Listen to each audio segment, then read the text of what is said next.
Wow. Talk about whiplash. What a difference a single day makes, right? We are looking at one of the most dramatic and frankly dangerous reversals of this entire Iran conflict. It's a massive flashpoint in a standoff that's been simmering for ages, and it's all unfolding right now in real time over the last 24 hours in the Strait of Hormuz. I mean, just yesterday, it felt like the entire world breathed this huge collective sigh of relief. Iran's foreign minister came out with this historic announcement: the Strait of Hormuz, completely open, you had ships passing through, everything was safe, oil prices were starting to come down. It genuinely felt like we were seeing the beginning of the end of this whole thing. And then, today, it's just a complete 180. Iran shut it all down again. Just like that. All that hope from yesterday, it's just gone, evaporated. And what's left is shock and, you guessed it, a return to high alert. And look, this isn't just a rumor mill thing. We have official confirmation. CNN is reporting that Iran's military has announced that control of the strait has, and I'm quoting here, returned to its previous state. So yeah, this isn't speculation. This is a confirmed, deliberate policy reversal, and it has immediate and very severe consequences. And man, those consequences hit fast. I mean fast. We're already getting reports of Iranian gunboats firing on a merchant vessel. Those oil prices that dipped, they're surging right back up. Global markets are, well, they're in a panic. And the most critical piece of this whole puzzle, that ceasefire, the one that expires in just 3 days, it's now hanging by the absolute thinnest of threads. So the big question is, how on earth did we get from a major breakthrough to the brink of all-out war in less than 24 hours? Let's break down the timeline step by step to see how all that hope turned back into crisis. Okay, so it all kicks off yesterday, April 17th, with that great news we were talking about. But then, this morning, things took a turn. The United States pressed ahead with its naval blockade, basically choking off Iranian ports. Well, by the afternoon, Iran retaliated. They called that blockade a violation of the ceasefire, and boom, they shut the strait down again. It's a really clear, direct cause and effect chain of events. In this quote right here, this gives us Iran's justification, straight from the source. A foreign ministry spokesman was crystal clear. He said the U.S. tried to, quote, sabotage the deal by keeping its blockade in place. So from their perspective, it's pretty simple. If the U.S. isn't going to honor the ceasefire terms, there are going to be repercussions. The key thing to understand here is that Iran sees this as a direct response to an American violation.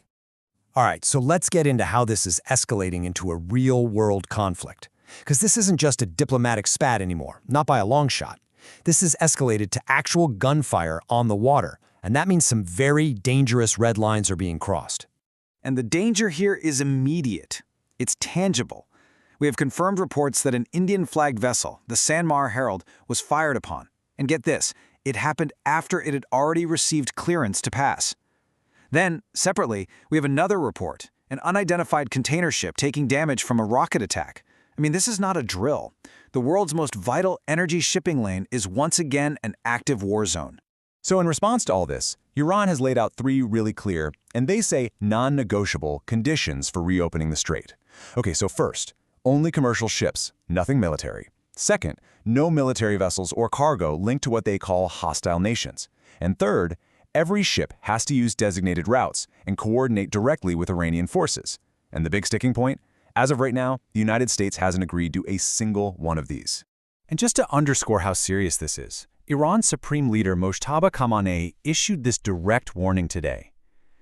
People are calling this the single most aggressive statement to come from Iran's top leadership since this whole war began. It's a crystal clear signal they are not backing down. So here we are. We're at a total impasse. On one side, you have the U.S. demanding the strait be fully open to everyone, no conditions, period. On the other, you have Iran demanding the U.S. naval blockade has to end because they see it as a violation of the ceasefire. These two positions, they just can't exist at the same time. They're mutually exclusive, and bridging that gap, that is the core challenge right now. Now, it's easy to think of this as something happening in a distant strait, far away, but this crisis has immediate, tangible effects on countries all over the globe. So let's talk about why this actually matters to you. Okay, so in the United States, the clock is absolutely ticking for President Trump. The ceasefire expires in 3 days, and he's facing a monumental choice. Does he push for a new round of negotiations, or does he give the order to resume full-blown military strikes on Iran? A huge decision. Over in the United Kingdom, remember that brief bit of hope for cheaper fuel prices? Well, that's gone. The prices at the pump that everyone expected to drop are now going to stay high. And you can bet the government is watching this with some pretty deep concern. And it's pretty much the same story in Canada and Australia.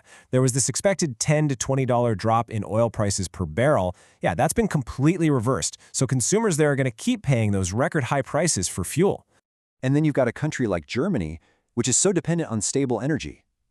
For them, this chaos in the Straits threatens to deepen an energy crisis that was already pretty serious. It just injects a whole lot more uncertainty and volatility into the global economy. So all of it brings us to the final urgent countdown. The world now basically has 3 days to decide the future of this conflict, and the clock is ticking. 3. Just 3 days. That's all that's left until the ceasefire officially expires on April 21st. It's a stark, simple number and a very, very intimidating deadline. So what exactly is at stake in these next 3 days? Well, pretty much everything. You've got Pakistani mediators just racing against time, trying to be that crucial, last-ditch diplomatic channel to broker some kind of a deal. But if they fail, we could see a return to full-scale war. Oil prices could spike way past $120 a barrel, and the window for any kind of peaceful resolution, it could just slam shut for good. And that leaves us with the one question that is on literally everyone's mind. Will the negotiators find a way to hold this incredibly fragile ceasefire together past April 21st, or are we watching the prelude to this war getting much, much worse? I guess the next 72 hours will tell the story.